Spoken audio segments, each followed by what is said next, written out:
want to bring in Cwaigrach. She is the leader of the New York chapter of the Hostages and Missing Families Forum, the first group representing families of hostages to release the video of Hersh, and former U.S. State Department Middle East negotiator Aaron David Miller. Thank you both for coming on tonight. Donna, I want to start with you. I mean, when I first watched that video, I'm just, to be honest, it's very, very uncomfortable to watch. And we kind of went back and forth with, you know, do we show some of it? Do we show the whole thing? It's obviously propaganda. But at the end of the day, it's real. And people, I think Americans are smart enough to know what's happening behind the scenes. I mean, he's obviously got like a gun to his head. Explain why Hersh's family wanted this out there.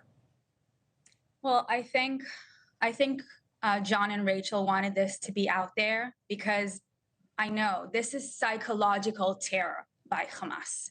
This is another testimonial of the psychological terror Hamas inflicts on all the families. Look at what's happening here. Just days after they buried Hersh, just days after they found out that he was executed by a terrorist, evil organization, days after they find out that he was able to survive 11 months in torturous conditions, days while they're sitting Shiva, while they're mourning their beloved son, they have to see these images. And I think what they are trying to do here, and while I know after many conversations, it's very important for them that not another family endure this. We have to make sure that this is the last, that these 6 cherished souls are the last murders that we see from Hamas. We need to make sure that there's a deal signed.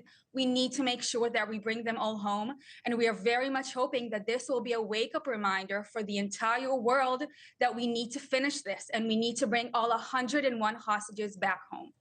Yeah, and you just imagine watching that video, what Hersh is feeling and thinking in that moment. And again, I think most people are smart enough to know that it's an awful propaganda video. Aaron, the U.S. is reportedly prepared to give a take it or leave it deal to both sides. Do you think, Aaron, I mean, I feel like we keep hearing this over and over and over again. Do you think we're getting any closer? I mean, could it actually happen? I mean, it's a tragedy, and governing is about choosing. The problem is that the 2 principal decision makers, Yahya Sinwar and Benjamin Netanyahu, are simply not making the return of hostages a priority. For the Israelis, the return of the hostages, every public opinion poll suggests that the vast majority of the Israeli public wants the prime minister and the Israeli government to prioritize them. It's not the only issue that the Israelis have to deal with, but it is the most urgent issue. And while I understand the need to avenge the dead, the 1,200 who were killed, the Israelis also have demonstrated a commitment in the past as to how vital it is to redeem the living. And that's a critically important point here. Yahya Sinwar spent 20 plus years in an Israeli prison. He speaks fluent Hebrew. It is, as your guests described, psychological terror. He knows how to manipulate, and that's exactly what he's doing. It's psychological terror in an effort to create divisions within Israel, pressure the Israeli prime minister to sign a deal. The problem is, as I mentioned, urgency is what's needed here, but it's in short supply, both on the part of the prime minister of Israel and certainly on the part of Sinwar. Yeah, in the latest poll, it's about 60% of Israelis who want some kind of deal now to bring the hostages home. You know, there's all the video of the protests that we've seen day after day. I mean, Donna, do you think, is the message getting through to Netanyahu?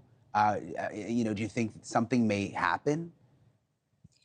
I mean, listen, I'm not a politician. In the end, my job is to amplify and to echo the message of the families. I think with everything going on in Israel and also right now in the world, we just now held a vigil in New York.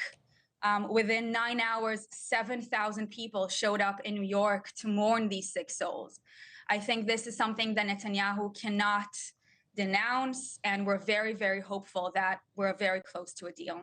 Hey, thanks for watching. Go to joinnn.com to find NewsNation on your screen. And don't forget, click the red subscribe button below to get more of NewsNation's fact-driven, unbiased coverage.